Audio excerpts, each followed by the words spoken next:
Banana. Yeah, I've never seen that name. We should go check that out. With a name like that, how can you go wrong? Oh, Swedish chat mode only. Neat.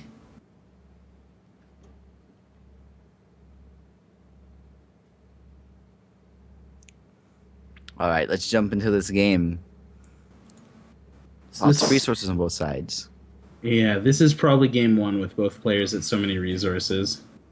I, I, and at first, I was a little confused by the handful of Shinhair and going, a Shinhair deck, but alas, Yeah, that is no. the hand guard. And Worst luck. actually, it would be a really good hand to have. To be fair, that's a really good Shinhair hand.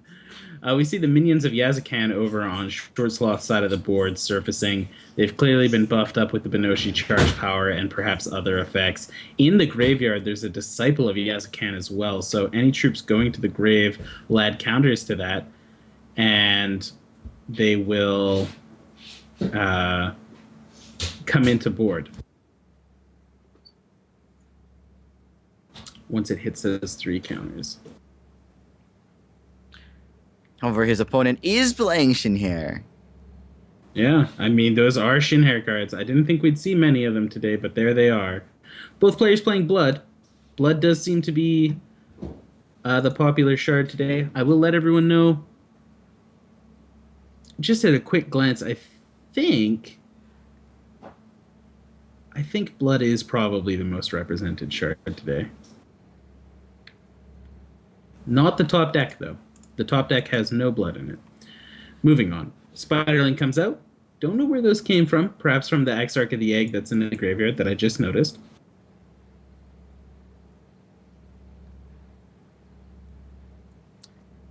Giving its life to stop 7 damage. That's effective use of a spider. But yeah, but between the Eulogist, between that, a Doppelgadget.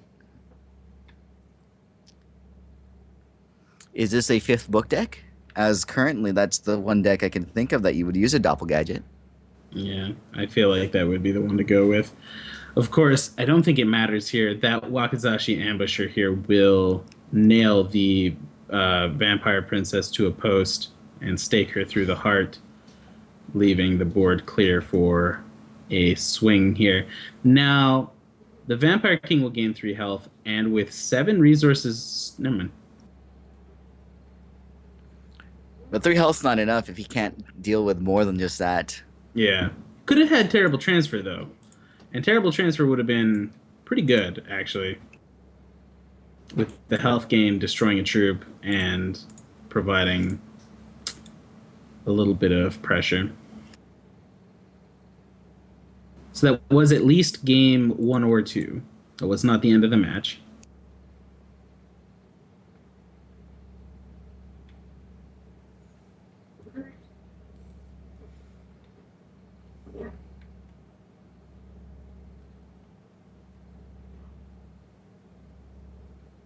Yeah, we're likely going to see him pitch that hand.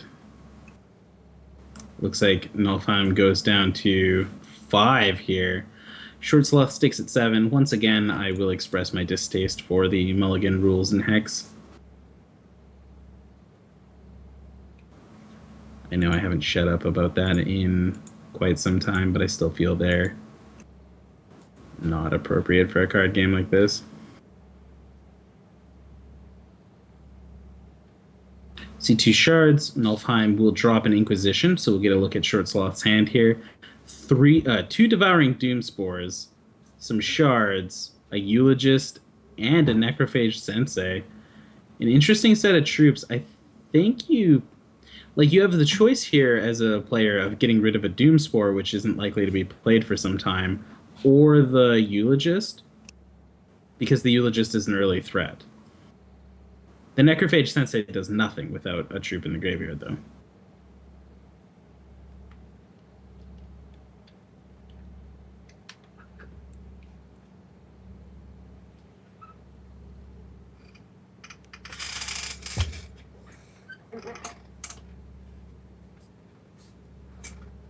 We see that Eulogist hit the board against a Vampire Princess. Another shard comes down. Second Eulogist, so that was just picked up recently. kind of tipping his hand by playing that here. The alternatives would be for mulligans to be cyclical, Kurposkano. Currently, the way Hex deals with it is by having one player decide to mulligan, and then mulligan, and then mulligan, and then mulligan, as opposed to it being you choose to mulligan, then your opponent chooses to mulligan, then you choose to mulligan, which leads to cases where somebody will keep... If my opponent goes to 5 cards, even a bad 7-card hand looks much better. It is... I have a strong distaste for it. We see Benoshi destroy one of the Eulogists, putting its +2/+2 onto the second Eulogist, which also gives it a second +1/+1 because of the death of the first troop. And then a Tunnel Troop comes down. Now we have a Vampire King and a Vampire Princess. This can get some work done if they manage to hit ShortSloth, but I think he still has a shard in hand?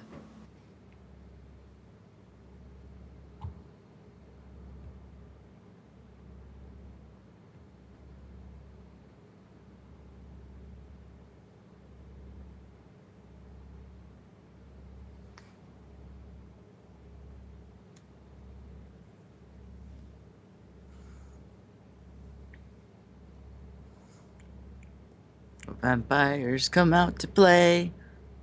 One hits a blood shard, the second hits a blood shard. Hard to tell. Same blood shard.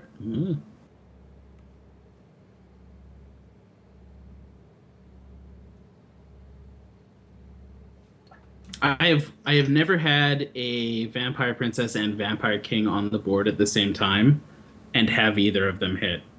I've played a lot of Hex in my day. Never had them both on the board and have either of them hit.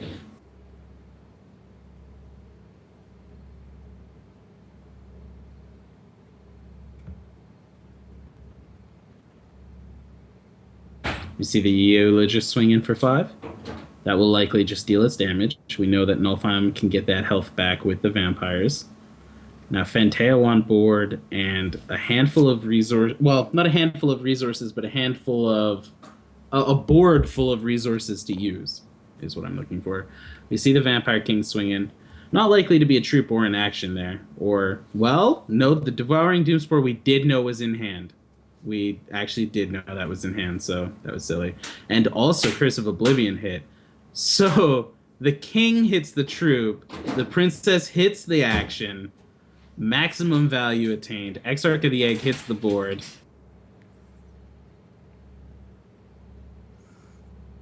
A little bit of salt in the chat. Vampire Princess has the power. You can tell by the glow. And as if that weren't enough. Hello, Tarantula.